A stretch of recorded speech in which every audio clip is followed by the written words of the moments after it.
Salut Sophie, Salut Julien. merci de nous accorder du temps. C'est vraiment sympa de ta part, surtout dans l'intersaison. Pour faire court, présenter aux personnes de ce qu'on va faire, tu vas nous présenter ton parcours, comment ça se passe, comment ça se passe en France, comment ça se passe aux États-Unis, comment tu t'es retrouvé à jouer aux États-Unis, parce que ton parcours il est inspirant et ça peut être un exemple. Et surtout, si tu as des conseils à donner aux jeunes joueuses et joueurs qui souhaiteraient partir aux États-Unis, bah c'est tout ce qu'on cherche. Donc, on va commencer rapidement, savoir si tu peux te présenter, s'il te plaît. Ok, salut tout le monde. Je suis Sophie Benarouga. Là, je joue aux États-Unis à Morehead State. C'est dans le Kentucky en Division 1. Et voilà, j'ai 22 ans. Et je viens de Sassenage, à côté de Grenoble, en France. Ok. Ton parcours en France, quel a été ton parcours basketballistique en France?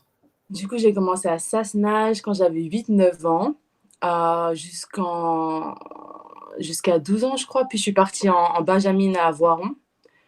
J'ai été repérée par Voiron, du coup, je suis partie en U13. Là-bas, j'ai joué U13 jusqu'à U15 France. Et après, je suis partie au centre de formation de Lyon-Lasvel. J'ai fait mes 3 années lycée là-bas. Et j'ai fait 1 an à La Roche-Vendée en pro espoir. Et après, je suis partie aux États-Unis Ok. à 19 ans. À 19 ans. À 19 ans, ok. Et quel a été le process vraiment pour te retrouver aux États-Unis? Est-ce que tu voulais absolument y arriver et tu as trouvé les moyens d'y arriver ou est-ce que c'est une opportunité qui s'est présentée à toi? Un peu des deux. Un peu des deux. Une opportunité et en même temps un objectif qui était dans le coin de ma tête. Mais c'était pas vraiment concret jusque mon année à La Roche-Vendée. Après, enfin, c'était l'année Covid quand tout a commencé, tout ça. Donc, on a eu le confinement et j'ai vraiment eu le temps de réfléchir, tout ça. C'était par rapport aussi à l'école, parce que c'était dur d'allier les deux, le sport et l'école à l'université. Et du coup, les États-Unis, c'était vraiment un projet qui allie les deux, le sport de haut niveau et l'université. Et du coup, c'était pour moi la bonne option. Ok. Et justement, ouais, c'est quelque chose qu'on peut se rendre compte en France. C'est compliqué de suivre les études et d'avoir un parcours professionnel, déjà centre de formation professionnelle. Tu peux nous expliquer, vu que tu as connu les deux expériences, un peu la différence qui se passe en France quand tu étais à la Roche-Vendée, pro espoir, et là aux États-Unis en tant qu'athlète étudiant?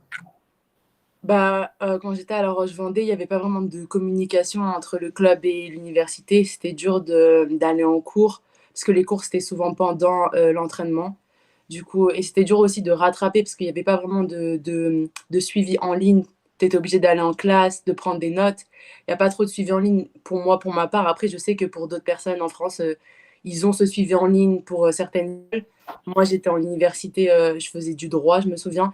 Et en gros, c'était super difficile. Puis le droit, tu dois vraiment énormément étudier. Et j'avais pas énormément de temps pour ça aussi. Après, c'est une question d'organisation. Et c'est vrai qu'il n'y a pas vraiment de communication entre l'université et le club. Même l'université, je pense qu'ils n'essayent pas vraiment de faire énormément d'aménagements aussi pour les sportifs de haut niveau, quoi. Ok. Alors qu'aux États-Unis, c'est le cas. Et aujourd'hui, tu es dans quel cursus? Je suis dans le cursus Exercise Science. En gros, c'est ce qui amène à être kiné ou par exemple préparateur physique ou tout ce qui touche à le sport et la médecine. Et du coup, je suis dans ce cursus-là. C'est ma 3e année. Ok. Et là, c'est vraiment un aménagement. Tu as tes temps de cours, tes temps d'entraînement, de match, et c'est vraiment aménagé pour toi. Les profs, notre emploi du temps. Après, on a beaucoup de suivi, on a des advisors.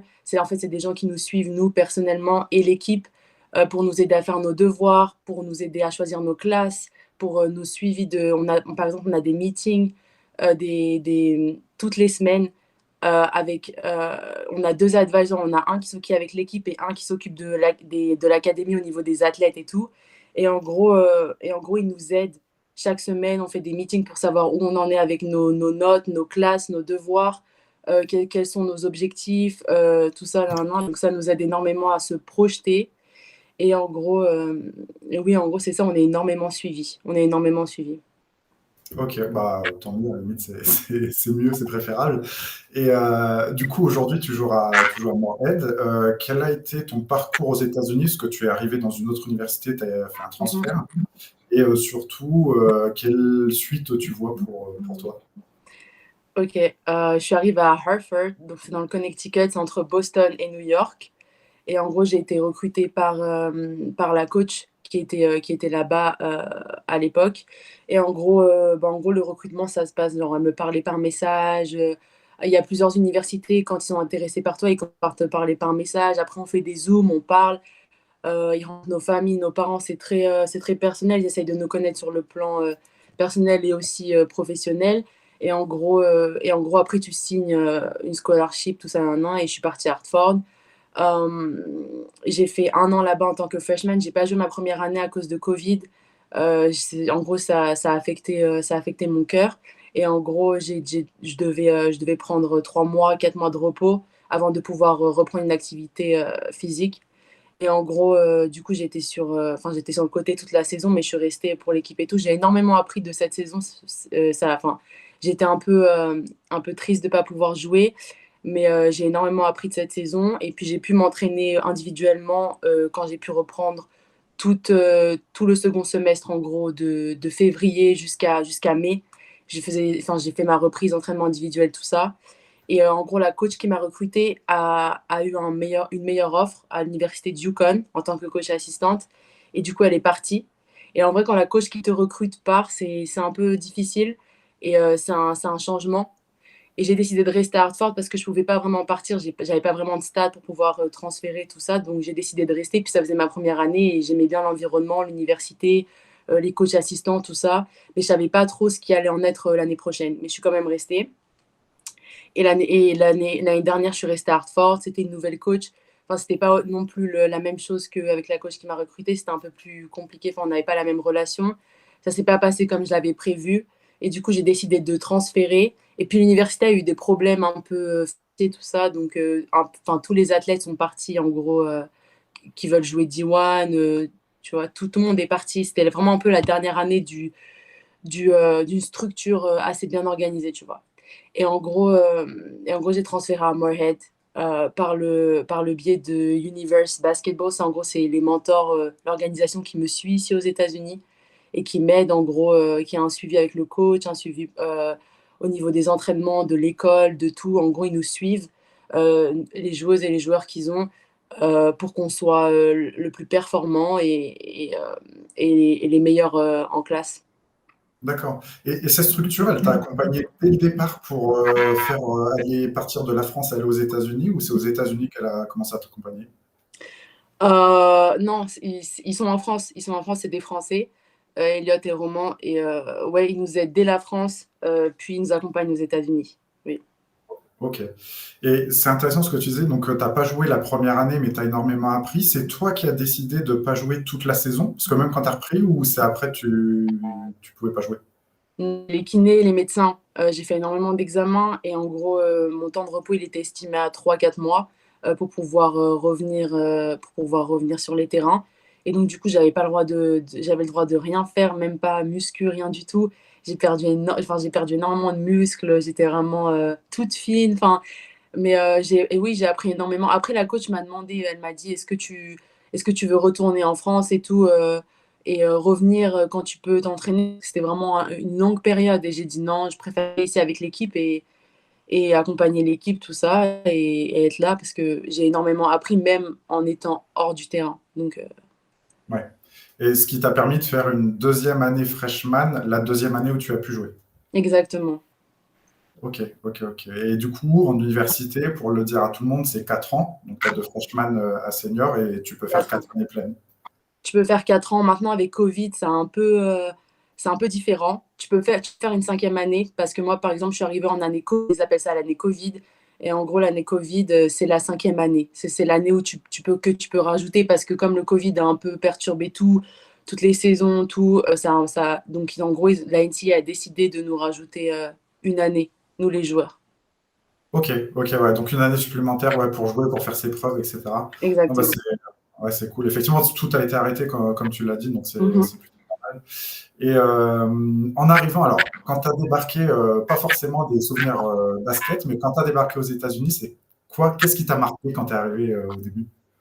Je me suis sentie toute petite. Je suis arrivée à Boston, à l'aéroport de Boston, et je me souviens, je me suis sentie toute petite, des voitures énormes. Les routes sont plus grandes. Enfin, j'ai grave prêté attention aux détails. Les immeubles, tout est plus grand. Les portions aussi sont plus grandes. Et la nourriture est différente. C'est pas quelque chose que j'apprécie énormément ici, mais on s'adapte. C'est bon, tu arrives à manger sainement, on va dire, hein. Oui, oui, oui. Bah, en vrai, on a un suivi aussi au niveau de la nourriture. C'est vrai que après, on a la cafétéria qui donne énormément d'options. On a énormément d'options sur le campus, mais c'est vrai que si tu veux ne pas faire attention, tu peux facilement ne pas faire attention. Ouais, j'imagine bien, Ouais. ouais. Pour être allé aux États-Unis, ouais, je comprends. Après, comme tu l'as dit, alors vous êtes vachement entouré au niveau scolaire. Je suppose qu'au niveau sportif, c'est la même chose, des staffs alors, surdimensionnés, je sais pas, mais avec pas mal de personnes, coach perso, kiné, etc. Ça se passe comment? Du coup, on a head coach, c'est la coach principale. On a l'assistant de la head coach, donc l'assistant coach. Et on a deux autres coachs assistants. Donc, du coup, c'est un staff de quatre coachs, plus grad assistant. En gros, c'est un étudiant qui a déjà graduate, mais qui fait son master et qui veut devenir coach. Et en gros, il va devenir le cinquième coach assistant, mais il va faire tout le travail des vidéos, tout ça, qui va enfin, en fait, il est là en tant que il est dans l'apprentissage.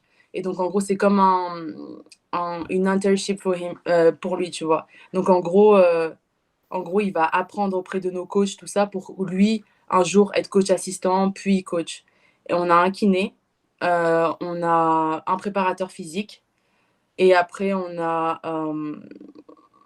je crois que c'est tout. On a des managers. Ah oui, manager d'Obo. C'est quelqu'un qui s'occupe de la nourriture, des restaurants, des hôtels, laver les maillots, tout ça. Et on a des étudiants qui participent à aider l'équipe. Et en gros, ils sont rémunérés ou alors on leur offre des chaussures, des gears, tout ça, pour qu'ils nous aident toute l'année. Donc, ils nous donnent nos bouteilles d'eau, ils lavent nos maillots. Ils font tous les petits trucs que nous, on ne fait pas, d'organisation qu'on ne voit pas. Et en gros, c'est eux qui le font. Donc, ça varie entre deux, trois managers, ça dépend les équipes. Et un dobo. Un dobo, c'est le manager qui est vraiment payé pour faire ça, qui s'occupe de tout. Par exemple, nous aider à aller quelque part, qui nous conduit, par exemple, pour aller en ville ou quelque chose comme ça. On peut leur demander, oui. Et en gros, ouais, c'est super bien organisé, super bien organisé. Et à l'entraînement, on a des practice players. Donc, en gros, c'est des gars, ils font aussi partie de l'équipe. C'est des garçons contre qui on s'entraîne régulièrement, enfin tous les jours. Et en gros, c'est pour nous rendre plus forts. Ils sont plus physiques, ils sautent plus haut. Enfin, c'est des garçons et c'est dur de jouer contre eux, mais voilà. Ok, en gros, enfin, si je comprends bien, tu n'as que deux choses à faire, mais deux choses qui sont hyper importantes, c'est tes études et le basket, et tout le reste alentour, il y a tout le temps quelqu'un pour t'aider, quoi. Exactement, exactement. On s'occupe même pas de nos maillots d'entraînement. Ils nous les lavent après l'entraînement, ils nous les remettent dans nos vestiaires le lendemain. Donc on s'occupe même pas. Tu sais, même quand on voyage, on voyage léger parce que on a déjà, enfin c'est eux qui s'occupent de tout, de prendre nos maillots, tout ça. Et en gros, on met ça dans des loupes. Enfin, dans des loupes, on met tout le maillot, tout ça, tout ce qu'on utilise, on leur donne. Et ceux qui nous le lavent, nous le redonnent et tout. Et on en a deux. Et en gros, ça change à chaque fois. Du coup, voilà. Ok, alors, super intéressant. En fait, tu es déjà plongé dans le monde pro tel que nous, on le connaît en France, alors Mhm. que toi, alors que tu es encore étudiante athlète. Et ouais, Exactement. non, franchement, c'est hyper intéressant. C'est une dimension qu'on ne connaît pas. Et surtout, l'entraînement, s'entraîner contre des hommes, ça t'apporte quoi? Ouais, c'est dur, mais je pense que tu dois sentir que ça t'apporte. Ouais. Bah, au final, ça nous apporte énormément. Ça nous apporte énormément. Ils sont plus physiques, plus hauts, ils courent plus vite, ils dribblent plus vite. C'est vraiment on s'entraîne énormément contre eux pour nous, notre défense. Et en gros, pendant la saison, ils font le rôle de l'autre équipe. On fait énormément de scouts, on s'occupe, enfin, de vidéos, tout ça. Et en gros, chaque joueuse contre qui on joue dans les autres équipes, on connaît leur spécialité, on sait ce qu'elles font. Et en gros chaque practice player, chaque gars a un rôle de jouer le rôle de la joueuse contre qui on va défendre. Et en gros, on joue contre eux. On joue contre eux. On fait du 2-2, du 3-3, du 5-5, entraînement individuel avec eux. C'est juste parce qu'aux États-Unis, ils disent que si nous, les femmes, on s'entraîne contre des hommes qui sont plus physiques, qui sont plus hauts, tout ça, ça va nous rendre plus fortes. Ça va nous rendre plus fortes en match et à long terme. Ok, donc une approche ouais, que tu n'avais pas du tout quand tu étais en France en network, Non. etc. Mm. Et, alors sans dire il y a une meilleure approche qu'une autre, tu te sens à l'aise avec le fait de jouer avec les hommes et tu sens que ça t'apporte vraiment plus côté physique, basket et autres.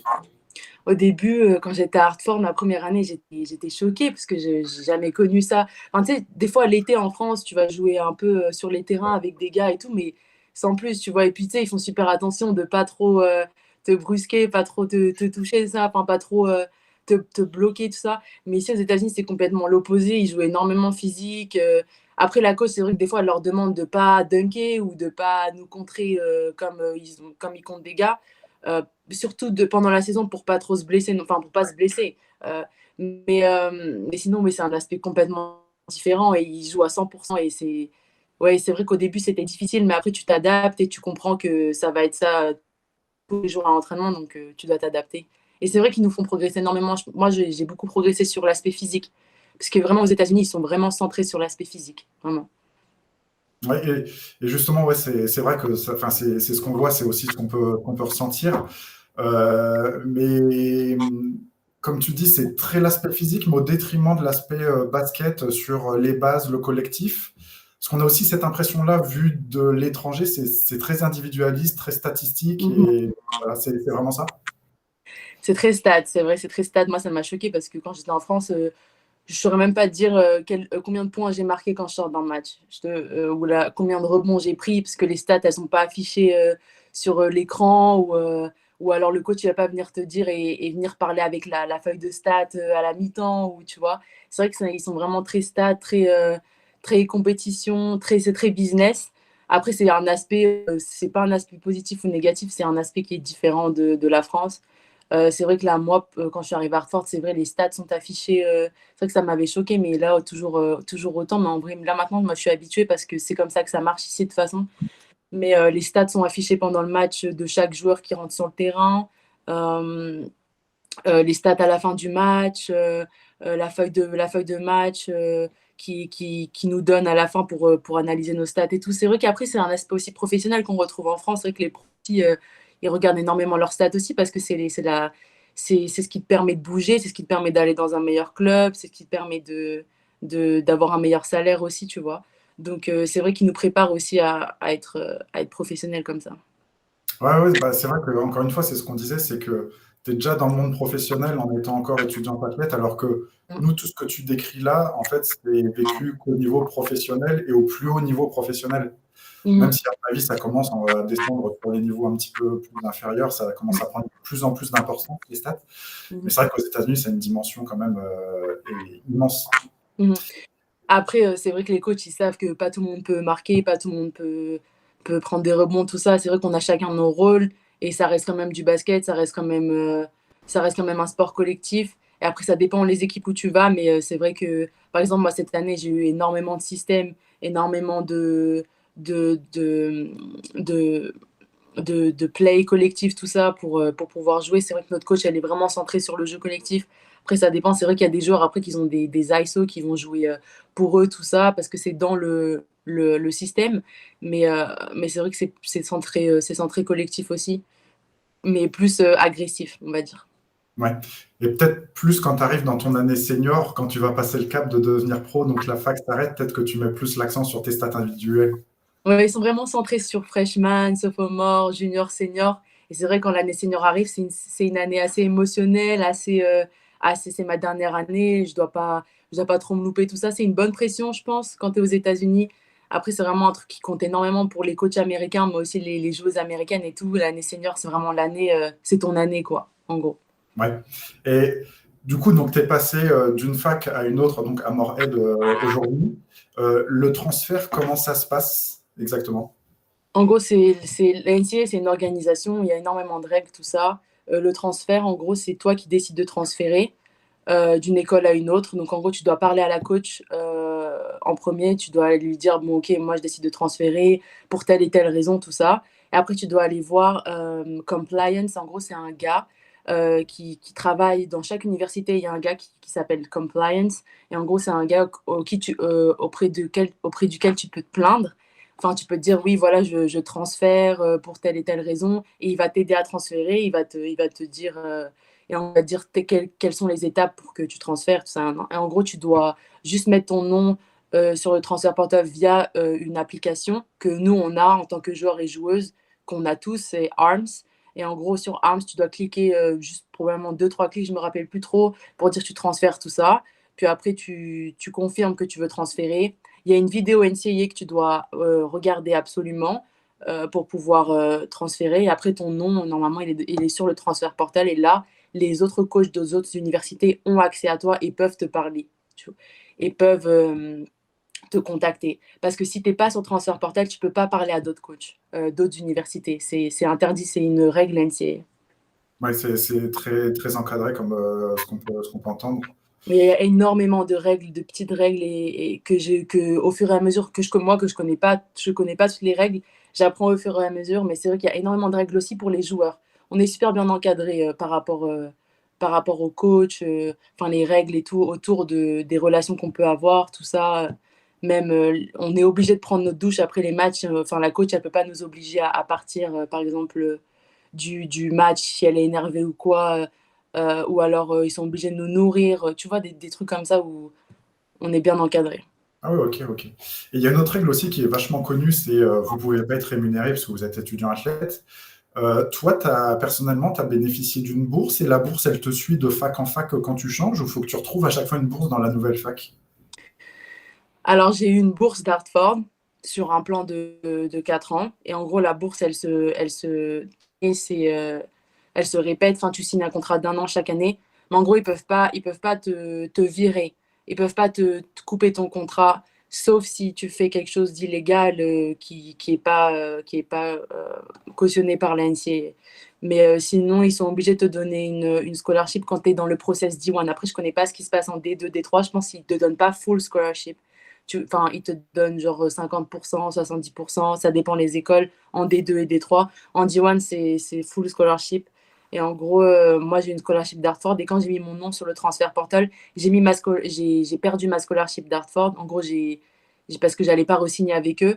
Et j'ai mis ma scholarship sur le transfert portal tout. Donc, en gros, l'université qui me prend, elle va me faire signer une scholarship. Mais s'il n'y a pas d'université qui me prenne, ou c'est une D2 ou une D3 ou une autre université qui me donne pas full scholarship, bah là, je vais être obligée de payer. Mais c'est quand tu rentres sur le transfert portal que tu mets ta scholarship en jeu. Tu vois ce que je veux dire? D'accord. Jusqu'à que tu trouves une nouvelle université. Ouais, ouais, ouais, non, mais c'est très clair. Et, enfin, ça doit être un moment quand même délicat de se dire, je vais transférer, je mets ma scholarship en jeu. Si j'en ai pas, bah, qu'est-ce que je fais, quoi? Bah oui, après c'est un moment délicat, mais ça peut être aussi un moment où tu es sûr que tu vas trouver quelque chose parce que tu as fait une bonne saison, tu vois. Ou alors tu transfères. Enfin, bah après, il y a beaucoup de raisons pour transférer. Il y a parce que je joue pas, parce que j'ai fait une bonne saison, je vais aller dans une meilleure université, parce que je m'entends pas avec la coach, ou ma coach qui m'a recruté est partie. Enfin, il y a énormément de raisons pour lesquelles tu peux transférer, ou tu vas avoir une nouvelle expérience. Euh, après, je pense que tu sais un peu si tu vas retrouver une D1 ou pas quand tu mets ton nom sur le transfert portal. Mais, euh, mais voilà, c'est vrai que c'est un risque à prendre à chaque Ouais. fois. Et ah ouais, mais après, ça ouvre des portes. Enfin, c'est un saut, quoi. Ça ouvre des portes à d'autres opportunités. Alors justement, ouais, si tu as fait une bonne saison, c'est plus simple parce que tu sais que tu as de grandes chances. Toi, personnellement, ta saison cette année, enfin personnellement et collectivement, vous avez fait quoi? Est-ce que tu en es satisfaite? Et l'année prochaine, qu'est-ce que tu souhaites faire? Oui, bah moi cette année personnellement, je suis assez satisfaite. Si j'ai une chose à peut-être améliorer, c'est être plus consistante dans mes matchs, tout ça. Mais pour le coup, je suis plutôt satisfaite. J'ai eu énormément de temps de jeu. La coach me fait confiance je lui ai montré aussi qu'elle pouvait me faire confiance. Et du coup, voilà, c'était complètement différent de l'année dernière et je suis plutôt satisfaite de ma saison sur le plan individuel.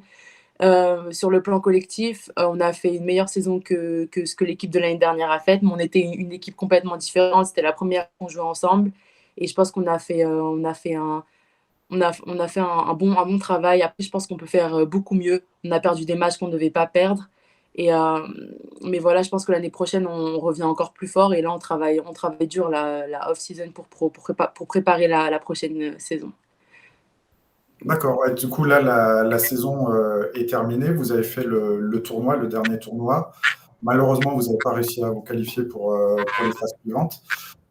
Du coup, là, l'intersaison, ça se passe comment une fois que c'est fini? Ouais, vous continuez à vous entraîner.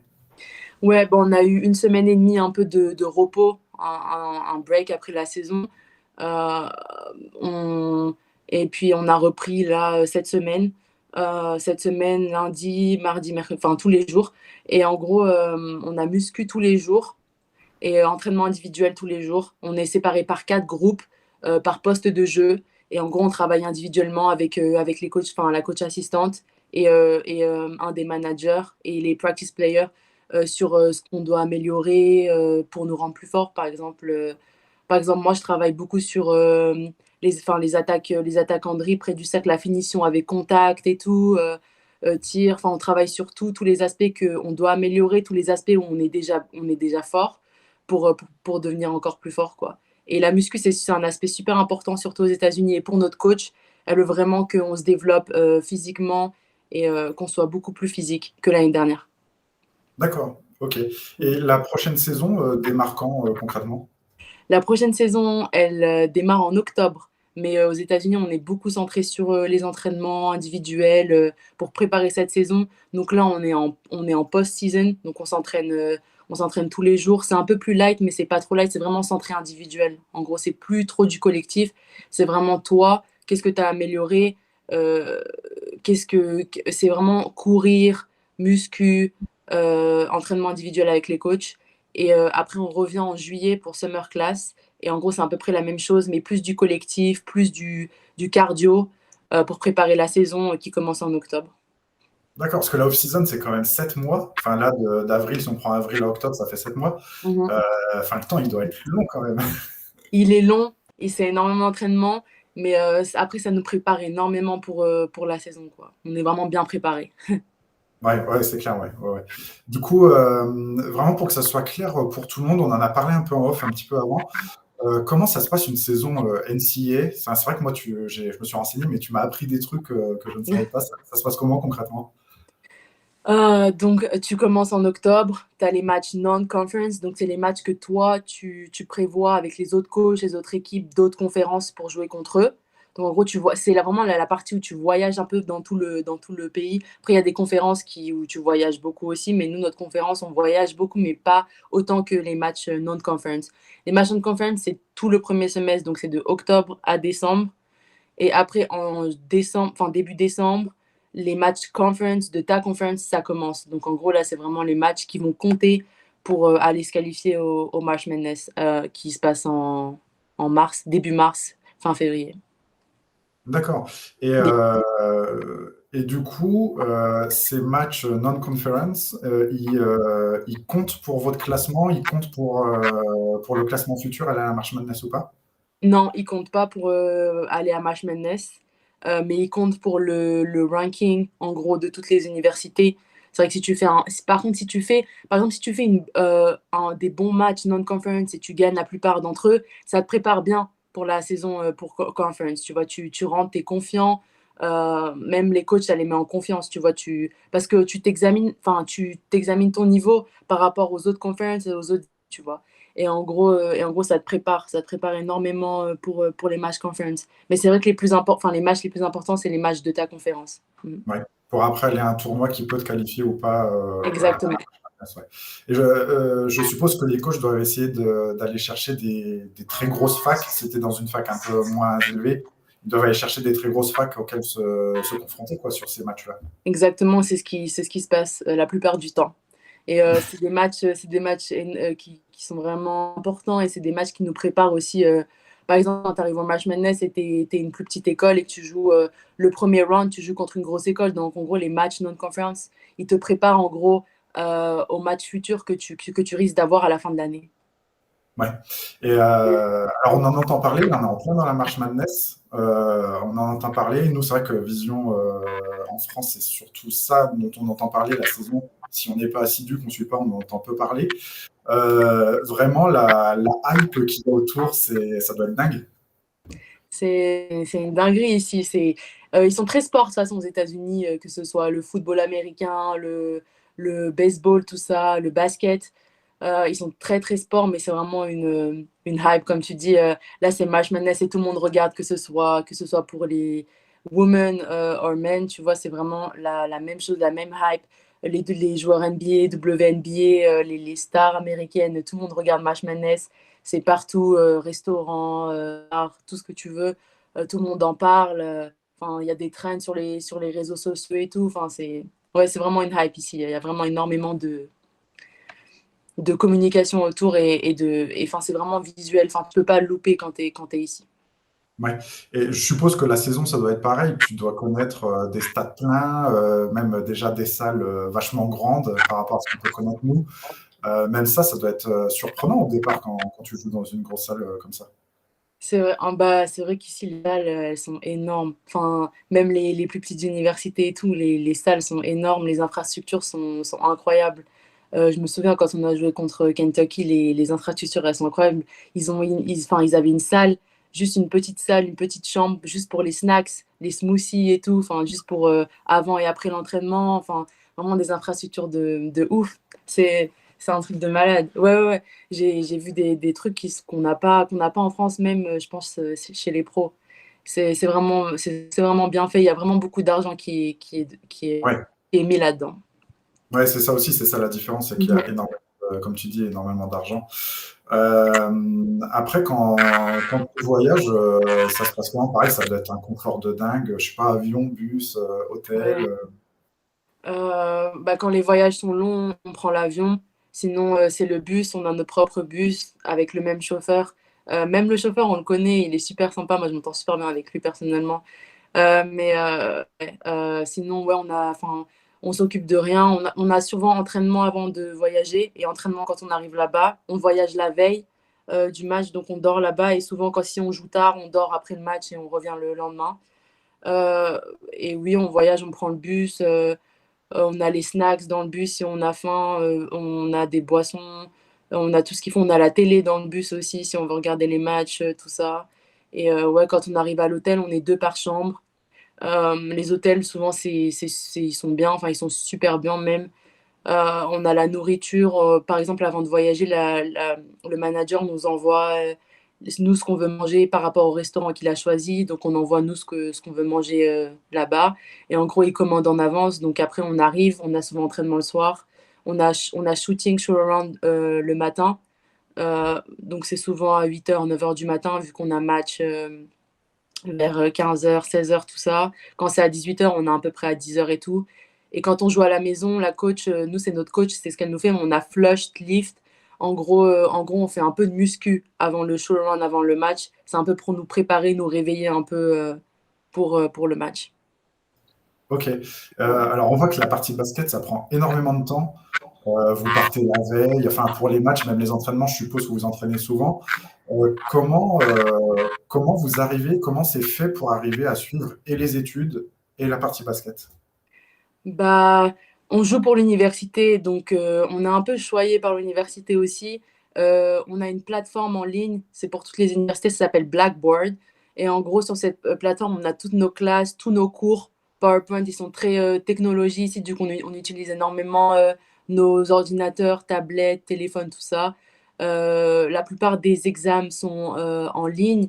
Après, là, maintenant, moi, j'ai des examens en classe et tout, mais c'est facile, ils sont très email, très message, ils répondent super vite. Il y a une communication qui est incroyable entre les profs et les joueuses, même les profs et notre staff, parce qu'ils savent qu'on joue pour l'université, même ils viennent à nos matchs et tout. Enfin, très centré sur nous et en gros sur nous, notre réussite. En gros, ils sont pas là pour nous casser, mais ils sont là pour que nous, on réussisse et qu'on réussisse à manier les deux projets. Et en gros, oui, par exemple, si je rate un examen, le prof, il va savoir que je suis pas là pour un match. Et ils le savent parce qu'ils reçoivent un email qu'on sera pas là. Et en gros, euh, et en gros, il va m'envoyer un mail, il va me dire quand tu veux le rattraper. Et c'est moi qui choisis ma date de quand je veux rattraper l'examen et tout. Enfin, on est vraiment énormément aidé et suivi par rapport à ça. D'accord. Et vous avez des conditions de se dire, j'intègre l'équipe où je peux jouer que si j'ai certaines notes ou non? Le GPA, oui, oui, oui. Et ça commence même en France, par exemple, tes bulletins de lycée pour pouvoir partir aux États-Unis, tu dois maintenir un certain GPA. Nous, on n'a pas de GPA, mais en gros, ils le transforment. Enfin, en gros, ils le calculent pour nous savoir nos GPA, enfin ce que c'était nos GPA en France. Après, c'est vraiment pas les mêmes matières, le même niveau. Moi, je trouve qu'au lycée, on a un niveau plus élevé que le lycée aux États-Unis. Parce que moi, quand je suis arrivée en université, par exemple, mes classes, c'était déjà des classes enfin, c'est déjà des cours que j'avais déjà vus au lycée. Donc, c'était un peu plus facile pour moi. Euh, Après, là, sur ma troisième année, je travaille des trucs plus spécifiques au niveau du kiné, tout ça, mais c'est vrai que c'est compliqué en anglais aussi. Mais, euh, mais voilà. Ouais, donc tu dois maintenir 2,9, je crois, GPA. Non, non, non, pas 2,9, 2,2 GPA pour pouvoir jouer. Ce qui est vraiment facile à maintenir. C'est vraiment le minimum. Et en gros, le GPS est sur 4. Donc, tu dois avoir 2,2 sur 4 pour jouer. Et si tu es en dessous de 2,2, bah, tu n'es plus éligible auprès de la NCAA pour pouvoir jouer pour ce semestre. Donc, tu peux t'entraîner, mais tu peux pas jouer les matchs. D'accord, ok, ok, ok. Et ouais, du coup, ce que tu conseillerais aux jeunes qui veulent partir aux États-Unis, peu importe le niveau, c'est quand même d'avoir des bons bulletins scolaires parce qu'ils prennent ça en compte, même pour y arriver, quoi. Exactement, ils prennent ça en compte. L'école, c'est super important pour même nos coachs. Ils savent que bah, parce que ça compte pour pouvoir jouer. Donc, ils sont vraiment.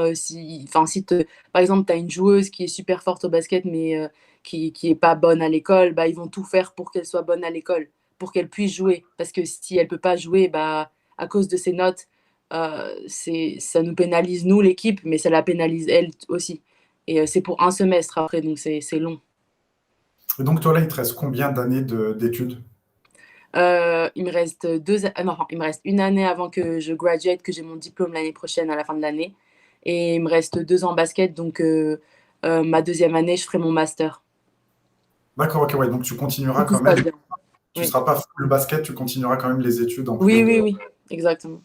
Ok, ok, non, c'est super intéressant, même de savoir que, encore une fois, que si, enfin, il y a des joueurs ou des jeunes joueuses françaises ou français qui veulent aller aux États-Unis, bah, qu'il faut qu'ils maintiennent un certain niveau. Enfin, Mhm. c'est pas forcément évident. Alors, à part pour les, comment dire, les structures qui t'ont accompagné, comme tu nous l'as dit, mais si les personnes veulent tester d'elles-mêmes, ça, c'est bon à savoir, quoi. Mhm. Après, c'est Et, difficile. Ouais, pardon. non, vas-y, je t'en prie. Ah, après, c'est difficile aux États-Unis de ne pas maintenir un certain GPA parce qu'on est énormément suivi. Ils sont très centrés sur ça. Donc, vraiment, si tu veux pas maintenir un GPA, c'est parce que tu veux vraiment pas maintenir un GPA. Mais oui, et même les profs, ils travaillent autour de toi aussi pour t'aider à maintenir ce GPA pour que tu puisses jouer. Donc, Ouais. Donc, ouais, super bien entouré au niveau ouais. éducation, super bien au niveau sport, t'es poussé, etc. Même pour les voyages. Concrètement, si on te demande une journée et une semaine type à l'université, ça serait quoi? Après, c'est différent pour chaque université. Mais moi, par exemple, mon université, après, ça dépend les semestres aussi. Je peux te donner une journée de mon deuxième semestre pendant la saison. Par exemple, je me réveille le matin, j'ai cours à 8 heures du matin, je vais en classe. Euh, Après ma classe, j'ai une deuxième classe. J'avais une deuxième classe, donc j'ai 2 classes back-to-back. Après, je vais manger. Après, je vais manger. Ah, pardon, j'ai oublié. Je me réveille le matin super tôt parce que j'ai rehab. Je dois aller voir ma kiné. J'ai oublié ça parce que D'accord. je dois aller voir ma kiné tous les matins. J'avais rehab pour, pour me préparer pour l'entraînement, tout ça. Donc, j'ai rehab à 7 heures du matin. Je pars en classe à 8 heures. J'ai classe de 8 à 9. J'ai une petite pause de 9 à 10. Donc, de 9 à 10, je vais manger mon petit déjeuner. De 10 à 11, j'ai encore une classe. Après, à 11 heures, je vais manger mon déjeuner, 11h30. Après, je rentre, je vais me reposer un peu dans ma chambre, tout ça. Je me prépare pour l'entraînement. L'entraînement, il est à 14 heures, mais on doit être à la salle à 13 heures. Et souvent, on a film avant, donc on a film de l'autre équipe contre qui on va jouer à 14 heures. Donc, on fait film, ça dure 30-45 minutes à peu près. On a muscu après, avant l'entraînement. Pendant la saison, muscu, c'est un peu plus light que off-season ou pre-season parce qu'on est pendant la saison. Et après, on a entraînement. C'est entre 2 heures et 4 heures d'entraînement à peu près. Pendant la saison, on fait que 2 heures, 1 heure et demie. Euh, mais voilà, la plage horaire, c'est de 4 heures. Et après, si tu veux faire extra entraînement, tout ça, tu peux demander à un coach de rester avec toi pour pouvoir t'entraîner sur ce que tu as envie de travailler. Et ça, je l'ai fait pas mal de temps pendant la saison aussi. Et après, la journée, et après tu vas en study hall. Donc, c'est en gros, c'est des heures d'études obligatoires que tu as. Et on a un bâtiment, genre juste pour les athlètes, où on peut faire nos heures et tout de study hall. Et là où il y a tous nos advisors, enfin, il y a des canapés. Enfin, c'est vraiment un endroit pour nous pour se reposer, mais pour en même temps faire nos devoirs et tout, ce qui est vraiment appréciable. Et, et voilà, c'est tout. Et après, ma journée, elle est finie. Je rentre, je vais manger mon dîner et j'ai Ouais, fini. ça fait des sacrées journées quand même. Pendant la saison, c'est des sacrées journées. Ouais. C'est vraiment des sacrées journées. Bien rempli. Et du coup, ouais, tout se passe sur le campus, qui doit être énorme d'ailleurs, mais tu es logé sur le campus, etc. Tout Ouais. se passe. Je suis logée sur le campus, bah, j'ai ma propre chambre avec ma salle de bain, mes toilettes, tout ça. Enfin, genre, on partage, on est quatre. On est dans un appartement de 4 chambres, il y a 4 chambres. Je suis avec trois de mes coéquipières. Et du coup, voilà. Non, ça se passe super bien, on est bien logés. Enfin, on est bien. Et ouais, sur le campus, au final, vous y passez pas énormément de temps. Vous avez le temps quand même d'échanger avec les autres étudiants non athlètes ou autres, ou vous êtes vraiment en groupe fermé entre vous, joueuses? Bah, on n'est pas vraiment tout le temps ensemble. Enfin, on aime bien être tout le temps ensemble. Par exemple, on va traîner ensemble le soir, on va jouer Uno, des trucs comme ça, mais on n'est pas du tout, surtout pendant la saison, on n'est pas du tout sur le campus. Enfin, on va aux endroits où on a besoin d'aller parce qu'on a des journées super chargées. Donc, et personnellement, non, on n'est pas très proche des autres étudiants. Par exemple, moi, dans ma classe, je connais personne parce que, enfin, j'étais pratiquement jamais là. Mais en même temps, je vais en classe, je pars, je vais à l'entraînement, tout ça. Donc, j'ai pas vraiment le temps d'être sociable, en gros. Après, c'est vrai qu'on peut toujours trouver du temps pour, mais c'est vrai que c'est compliqué, c'est compliqué. Mais on Ouais. n'est pas tout le temps ensemble en équipe. La plupart du temps, on est ensemble. Mais c'est vrai, après, on a chacune nos classes, chacune nos emplois du temps et tout. Donc, durant l'année, on se retrouve que à l'entraînement et study hall. Et après, souvent, on va manger le dîner du soir ensemble parce on n'a plus rien à faire tous ensemble. Ouais. Et en saison, c'est un match par semaine, comme on peut le connaître, nous, le rythme chez nous, les week-ends, ou ça peut être un match dans la semaine, le week-end, peu importe. C'est 2 matchs par semaine et D'accord. on joue le jeudi et le samedi. D'accord, ok. Ok, Mm. ouais. Donc, en plus d'une grosse semaine, ouais, tu as quand même 2 matchs à Ouais. enjeu. C'est quand même assez lourd, ouais, comme programme. Mhm. Et alors, j'ai fait ma petite enquête. Il y a 22 joueuses en NCAA D1, 22 joueuses françaises. Vous vous connaissez, vous vous suivez, vous échangez, ou t'en connais pas ou autre?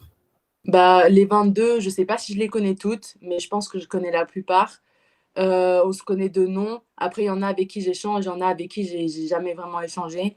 Mais oui, je pense qu'on se suit indirectement ou directement. Mais je savais pas qu'on était 22. Enfin, tu m'avais dit avant, mais je savais pas. Ouais, j'ai mené mon enquête et j'ai aussi mené mon enquête. Il y en a une avec qui tu as été vice-championne d'Europe Ouais, U18 en 3-3. Diaba. Ouais, et du coup, ça crée une relation particulière ou c'est pareil, tu la suis ou tu échanges avec? Bah, je la suis de loin.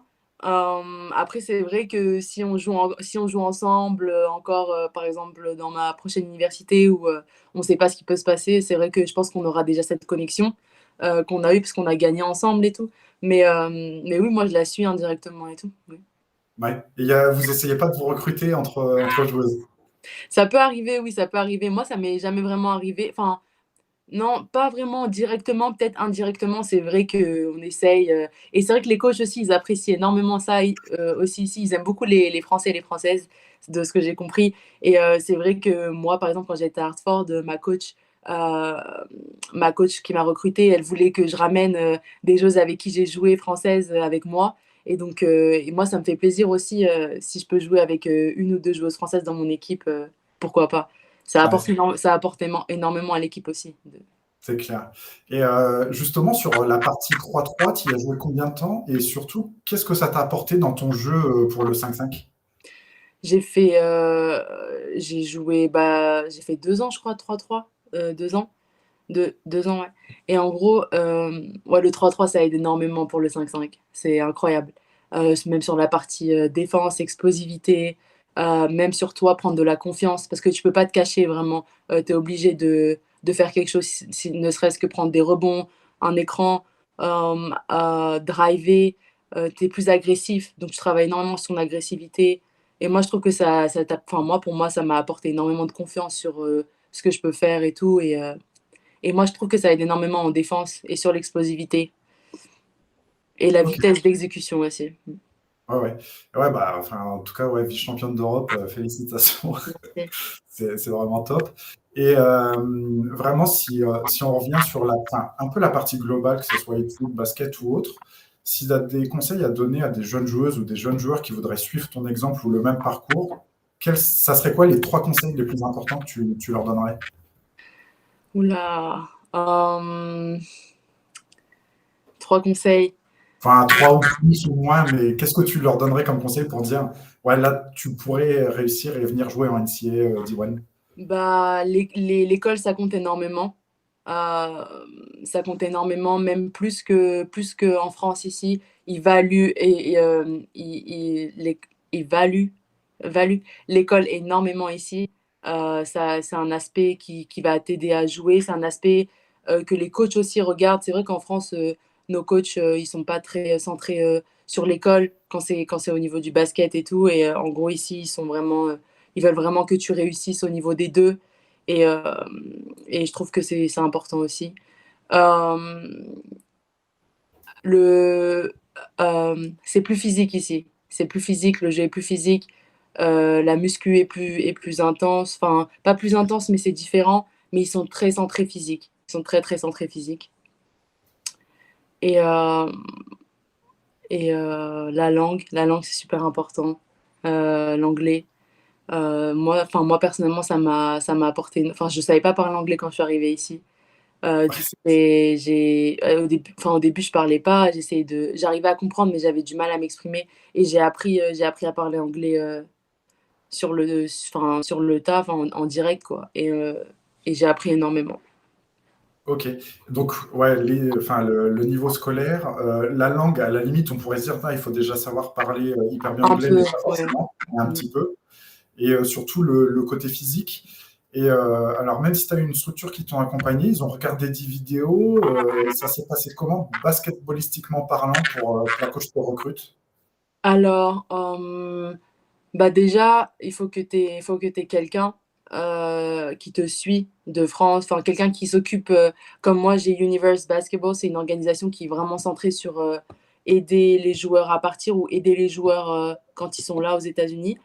Et en gros, il faut que tu aies une structure qui te suive. Enfin, moi, c'est mon conseil que je donne. Après, tu peux partir sans. Enfin, chacun a sa manière de faire les choses. Mais moi, je trouve que ça aide énormément d'avoir une organisation et une structure qui te suit.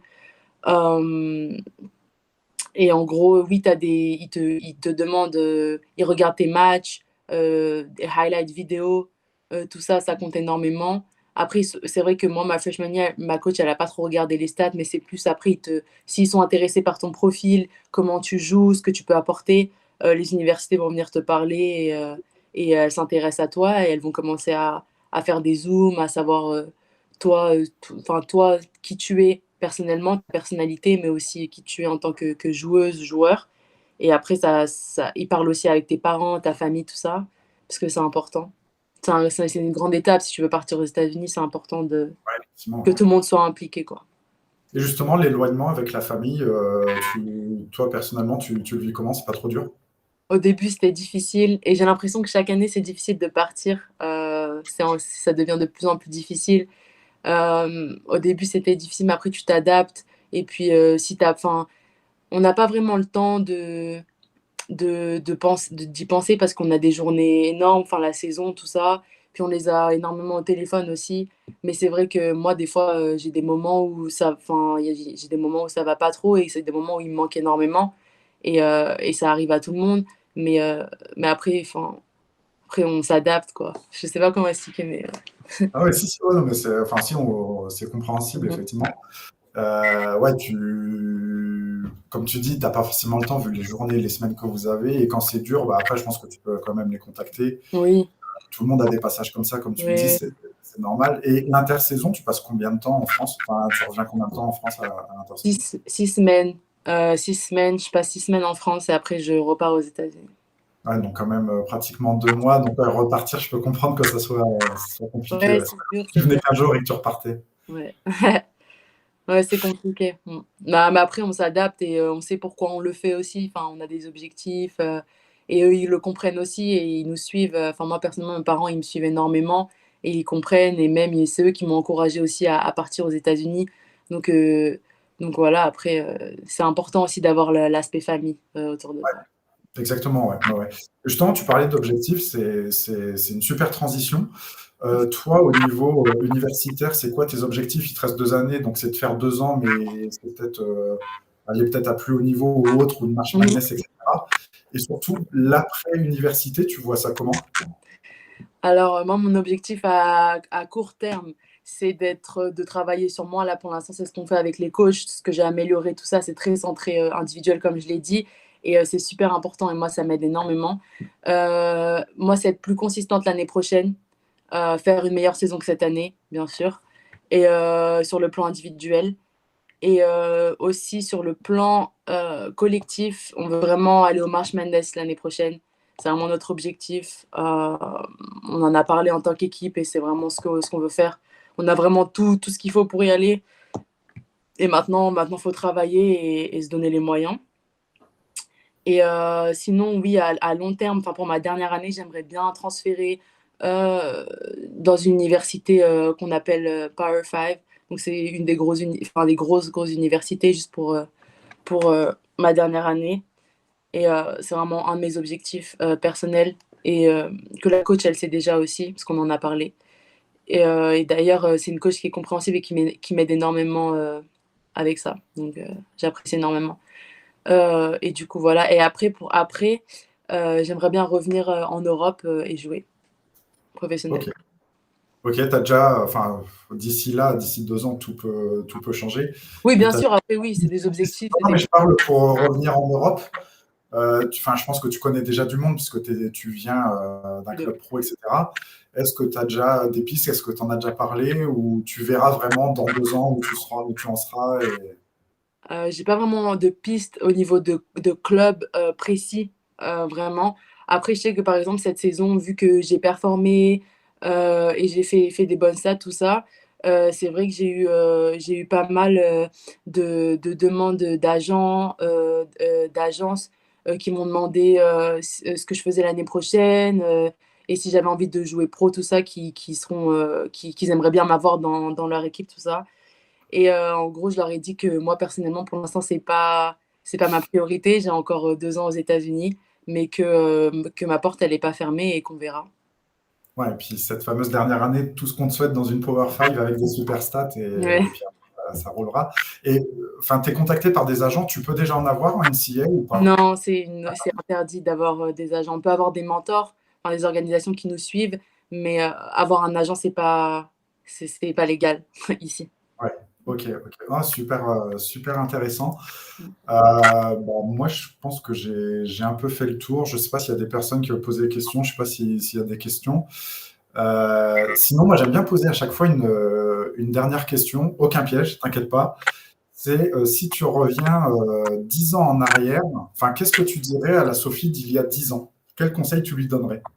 Oh, ok, bah de pas baisser les bras, qu'il va y avoir des moments difficiles, des moments où tu penses que ça en vaut pas la peine ou que ça en vaut pas le coup, mais que faut rien lâcher et qu'il faut continuer à travailler et que voilà, enfin que la vie c'est pas facile et voilà, enfin faut juste persévérer et être plus confiant aussi par rapport à ce que tu peux faire et, euh, et voilà. Et, euh, et prendre le temps d'apprécier chaque moment.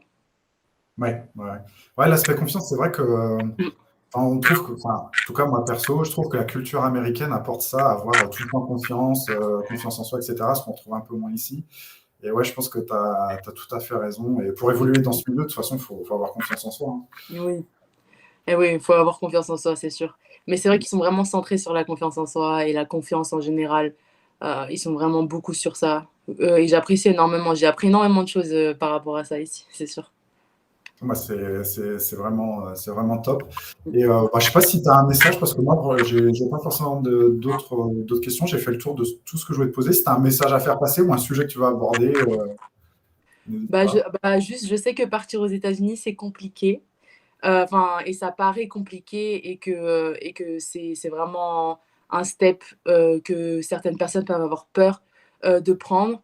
Mais je pense que c'est juste une superbe expérience et qu'il ne faut pas avoir peur de prendre ce step si, s'il y a des personnes ici qui veulent partir aux États-Unis ou qui se posent la question est-ce que c'est une bonne idée ou pas. Si vraiment tu as vraiment envie de le faire et tu as vraiment envie d'avoir cette expérience et d'avoir cette opportunité et que tu as l'opportunité de partir, moi je pense que c'est une bonne idée de, de pourquoi pas le faire.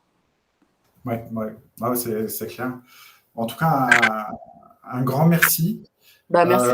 Nous, on te souhaite vraiment plein de réussite pour la suite. Vraiment, bah, trouver ton Power 5, aller à la March Madness, revenir en Europe, etc. et faire une super saison l'année prochaine. De toute façon, on va te suivre. Merci. On donnera des news puis peut-être qu'on se retrouvera à un autre moment, quoi. Oui, pas de souci. Bah, avec plaisir. Merci beaucoup.